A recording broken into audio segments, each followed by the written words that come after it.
வணக்கம் அனுகிரகம் தமிழ் சேனல் நேர்களே, நான் உங்கள் அன்பான சயின்டிபிக் வேதிக் அஸ்ட்ராலஜர் அஸ்ட்ரோலஜி பேசுகிறேன். நல்லது நினைப்போம், நல்லதே நடக்கும். இந்த வீடியோவில் நம்ம என்ன பார்க்க போறோம்னா 2026 ஜூன் மாதம் நடக்கக்கூடிய குரு பெயர்ச்சி மீனராசிக்காரர்களுக்கு எத்தகைய ஒரு தாக்கத்தை எந்த ஒரு பலாபலன்கள் நிறைந்த ஒரு அமைப்பாக அடுத்து வரக்கூடிய 13 மாதங்கள் கொடுக்குது. இந்த குரு பெயர்ச்சியின் மாற்றங்கள், குரு மாறுகிறார் இல்லைங்களா? 2026 ஜூன் மாதம் மிதுனத்தில் இருக்கக்கூடிய குரு கடகத்துக்கு வந்து மீன ராசிக்கு பாத்தீங்கன்னா ராசியை பார்க்கிறார். 4ஆம் இடத்துல இருக்கக்கூடிய குரு 5ஆம் இடத்துல உச்சம் பெற்று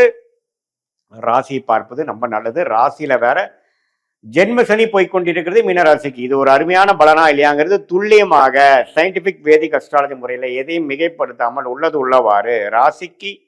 ஒரு கிரகமும் இது மாதிரி அமைப்புல இது மாதிரி டிகிரியில் இருக்கும் பொழுது எத்தகைய ஒரு தாக்கத்தை, எந்த மாதிரி ஒரு கர்ம வினையை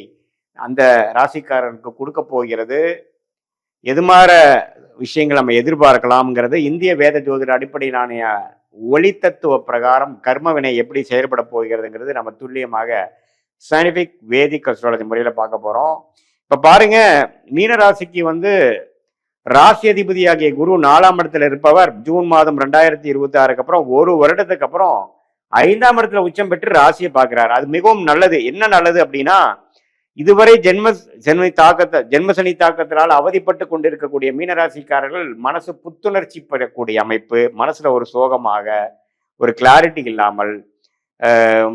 ஒரு மாதிரியாக வாழ்ந்து கொண்டு இறுக்கமான ஒரு சூழ்நிலையில் வாழ்ந்து கொண்டு இருக்கக்கூடிய மீனராசிக்காரர்களுக்கு குருவின் பெயர்ச்சி, குருவின் பார்வை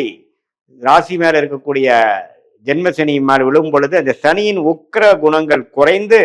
மனம் கொஞ்சம் சாந்தமடையும். மனம் வந்து முதல்ல இருக்கக்கூடிய இறுக்கங்கள் இல்லாமல் அதுக்கு தகுந்த மாதிரி ஒரு நல்ல சம்பவங்கள், வாழ்க்கை சம்பவங்கள் உருவெடுக்கும். ஸோ ஒருத்தருக்கு வந்து மனசு இறுக்கம் இல்லாமல் போகணும், ஓரளவுக்கு நம்ம சந்தோஷமாகணும், மனம் அமைதி ஆகணும் அப்படின்னா அதுக்கு தகுந்த மாதிரி வாழ்க்கை சூழ்நிலை மாறினாதான் நம்ம அமைதி ஆக சும்மா நம்ம வந்து மாற முடியாது. ஸோ அப்படின்னா என்ன அர்த்தம்னா, சில விஷயங்கள் நல்லது நடக்க போகிறது, சிலது உங்களுக்கு பிடித்தமான சில விஷயங்கள் நடக்க போகிறது. 5ஆம் இடங்கிறது பாத்தீங்கன்னா நமக்கு பிடிச்சமான காதல் விஷயங்கள், நமக்கு என்ன விஷயங்கள் நம்ம பிடிக்குமோ, ஸ்போர்ட்ஸா இருக்கட்டும், ஹாபியா இருக்கட்டும், நமக்கு பிடிக்கக்கூடிய விஷயங்கள்ல வந்து நல்ல ஒரு பலன் கொடுத்து நமக்கு அதுல போய் ஈடுபடுற மாதிரி ஒரு நல்ல வாய்ப்பை கொடுத்து அது மூலமாக மன உற்சாகத்தை கொடுத்து வாழ்க்கை கொஞ்சம் சுவாரஸ்யமாக போகக்கூடிய அமைப்பு. இந்த மாதிரி ஜென்மசனி தாக்கத்துல அவதிப்பட்டு கூடி இருக்கிறவங்களுக்கு பாலைவனத்தில் ஒரு சோலைவனம்ங்கிற மாதிரி ஒரு நல்ல டைம் கொடுக்கக்கூடிய அமைப்பு இருக்கு. அதே சமயத்துல நவம்பர், டிசம்பர், ஜனவரியில குரு 3ஆம் இடத்துக்கு போகும்பொழுது நிறைய சுப விரயங்கள், நிறைய டிராவலிங்கள், பணப்புழக்காட்டங்கள் அது எல்லாமே கொடுக்கக்கூடிய அமைப்புகள் இருக்கு. ஸோ எப்படி பார்த்தாலும் ஜென்மசனியால் பாதிக்கப்பட்டு கொண்டு இருக்கக்கூடிய மீனராசிக்காரர்களுக்கு இந்த குருவின் பயிற்சி நல்ல ஒரு பயிற்சியாகவும், மன உற்சாகம் அடையக்கூடிய பயிற்சியாகவும், மன இறுக்கங்கள் குறையிற மாதிரியும், மன சோர்வுகள் குறையிற மாதிரியும், வாழ்க்கையில கொஞ்சம் புது புது ரிலேஷன்ஷிப், உறவுகள், சில விஷயங்கள் நமக்கு பிடித்த மாதிரி அமைந்து இதுவரை நமக்கு ஒரு மாதிரியான ஹாஸ்டைலாக நமக்கு பிடிக்காத மாதிரி, நமக்கு ஒரு சோம்பேறித்தனத்தையும் ஒரு மோட்டிவேஷனும் கொடுக்காத மாதிரி ஒரு இக்கட்டான ஒரு சூழ்நிலையை கொடுத்து கொண்டு இருக்கக்கூடிய அந்த வாழ்க்கை சூழல் மாறி வாழ்க்கை ஒரு உயர்வை நோக்கி போகக்கூடிய அமைப்பு, ஒரு கடுமையா உழைத்து ஜெயிக்கணுங்கிற ஒரு வைராகியத்தை கொடுக்கக்கூடிய அமைப்பு, பிடித்த விஷயத்தை செய்யக்கூடிய வாய்ப்பு, இது எல்லாமே கொடுக்கக்கூடிய அமைப்பாக உச்ச குருவாக 5ஆம் இடத்துல வந்து வருகிறார். சில பேர்த்துக்கு திருமணமாகி பல வருடமாக குழந்தை இல்லாதவர்களுக்கு குழந்தை செல்வம் வரக்கூடிய அமைப்புகள் மீனராசிக்காரர்களுக்கு உண்டு.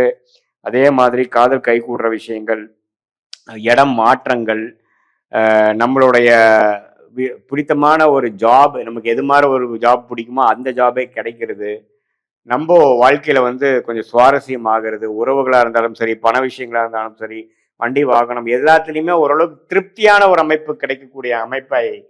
கொடுக்க வல்லதாக இந்த 4ஆம் இடத்து குரு 5ஆம் இடத்துக்கு வரும் பொழுது 11ஆம் இடம் என்று சொல்லப்படுகிற லாப பூர்த்தி ஸ்தானத்தை பார்க்கும் பொழுது மனசு உற்சாகம் அடைஞ்சு சுப விஷயங்கள், தடைகள் நீங்கி சுப விஷயங்கள் அடுத்து சோசியல் கேதரிங் அது மாதிரி விஷயங்கள் மூலமாக மனசு சந்தோஷம் அடைய, சொசைட்டில ஒரு நல்ல ரெகக்னிஷன், ஸ்டாண்டிங் கிடைக்கக்கூடிய மன உற்சாகம், சாட்டிஸ்பாக்சன் கிடைக்கக்கூடிய அமைப்புகள் உண்டு. இது பொதுவான பலனை தவிர உங்களுடைய ஜென்ம ஜாதகத்துல நீங்க எந்த லக்னத்துல பிறந்தீங்க, பிறந்த தேதி, பிறந்த நேரம், பிறந்த உரை வைத்து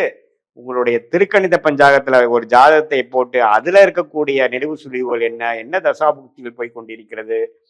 நீங்க மீன ராசியில் என்ன நட்சத்திரத்துல பிறந்தீங்க, ரேவதியா, அல்லது உத்திரட்டாதி நட்சத்திரமா அல்லது புரட்டாதி நட்சத்திரமா, எந்த நட்சத்திர பிறந்தீங்கிறதெல்லாம் ஒருங்கிணைத்து பார்த்து உங்களுடைய தசா புக்திகள், லக்னம் என்ன, லக்னத்துக்கு நல்ல தசைகள் போயிட்டு இருக்கா, என்ன நட்சத்திரத்துல உங்களுடைய இது ஸ்டார்ட் ஆகுது, எந்த தசைகள் எந்த நட்சத்திரத்திலிருந்து தசை நடக்குது, இதெல்லாம் சேர்த்து வைத்து பார்க்கும் பொழுது உங்களுடைய ஷார்ட் டேர்ம் விஷயங்கள் எப்படி இருக்கு, லாங் டேர்ம் விஷயங்கள் எப்படி இருக்குது, எது மாதிரி விஷயத்தை நாம எதிர்பார்க்கலாம், எது மாதிரி விஷயத்தை நாம எதிர்பார்க்க வேண்டாம், நம்மளுடைய வாழ்க்கை எது மாதிரி திருப்பங்கள் நிறைந்ததாக அடுத்து வரக்கூடிய ஷார்ட் டேர்மாக 6 மாதம், 1 வருடம், 2 வருடத்தை நம்ம எதிர்பார்க்கலாம்ங்கிறது உங்களுடைய தசாபுக்திகளையும் சேர்த்து இது சொன்ன கோச்சார குரு பயிற்சி பலன்களையும் சேர்த்து வைத்து பார்க்கும் பொழுது நமக்கு சயின்டிபிக் வேதிக் அஸ்ட்ராலஜி முறையில துல்லியமான பலன்கள் எது நடக்கும், எது நடக்காது, எது மாதிரி நேரத்தில் எது செய்வது நல்லது, எது கண்டிப்பாக நமக்கு எந்த பிராப்தங்கள் நமக்கு இருக்கிறது, எது மாதிரி விஷயங்கள் நமக்கு அப்படி இல்லை, எதை நோக்கி நம்ம போகலாம், வெளிநாடா உள்நாடா, வெளிநாட்டில் போய் படிக்கக்கூடிய அமைப்பா, உள்நாட்டிலே படிக்கலாமா, வேலை எது மாதிரி விஷயங்களாக இருக்கிறது, நமக்கு தொழில் நல்ல ஒரு தொழிலாக அமையக்கூடிய அமைப்பு இருக்கா, அல்லது வேலையே நமக்கு பிரதானமான ஒரு அமைப்பா இருக்கா, எந்த துறை நமக்கு ஏத்த துறையாக இருக்கிறது, எந்த மாதிரி துறையில போனா நம்ம எதிர்நீச்சல் போடாமல் எளிதில் வெற்றி பெற முடியும், அது மாதிரி விஷயங்கள்லாம் நம்ம ஒருங்கிணைத்து நாம சயின்டிபிக் வேதிக் அஸ்ட்ராலஜி முறையில ஒருங்கிணைத்து பார்க்கும் பொழுது வாழ்க்கையில் எளிதில் நாம் எதிர்நீச்சல் போடாமல் வெற்றி பெற முடியும் என்று சொல்ல விரும்புகிறேன். மீண்டும் மற்றொரு காணொளியில் சந்திப்போம். நன்றி, வணக்கம்.